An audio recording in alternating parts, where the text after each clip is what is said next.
Bupati Musi Banyuasin Dodi Reza Alik Nordin Jumat pagi tadi secara simbolis membagikan sebanyak 200 ton lebih beras kepada 25.552 KPM di Kabupaten Muba di halaman kantor Pemkab Muba. Bantuan beras ini akan segera disalurkan hari ini juga untuk meringankan beban masyarakat yang terdampak wabah virus corona, di mana saat ini Kabupaten Muba juga sedang menerapkan PPKM skala mikro level 4. Dodi berharap dengan disalurkannya beras bantuan pusat ini nantinya bisa meringankan beban masyarakat yang terdampak wabah virus COVID-19. Apalagi saat ini Musi Banyuasin sedang menerapkan PPKM level 4.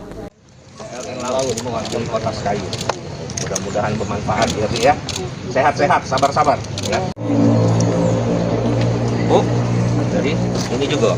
Ya ini manfaat ya. Mudah-mudahan bermanfaat, pasti bermanfaat, tapi mengurangi beban masyarakat. Ya. Sehat-sehat, ya. Bantuan beras yang kita salurkan pada ya, jadi tahap pertama 255 ton ke seluruh kecamatan yang ada di Kabupaten Musi Banyuasin. Tentu ini sudah mengikuti proses validasi, verifikasi dari setiap database penerima manfaat. Kemudian tentu akan ada bantuan-bantuan berikutnya, termasuk juga bantuan beras yang kita siapkan dari Musi Banyuasin sendiri, dari APBD Muba.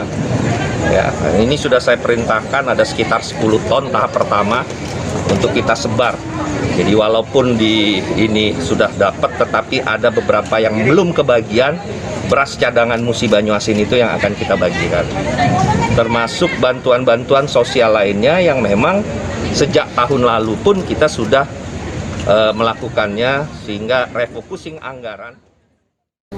Sementara itu, jumlah beras yang disalurkan sebanyak 200 ton lebih ini untuk dibagikan kepada KPM PKH 20.942 dan KPM BST 4.610, total sebanyak 25.552 KPM.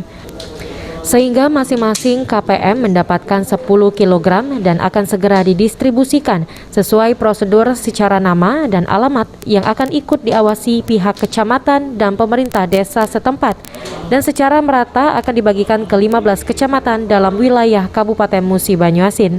Ruzi Iskandar, PAL TV. PKH dan BST di masa gubernur membatasan kegiatan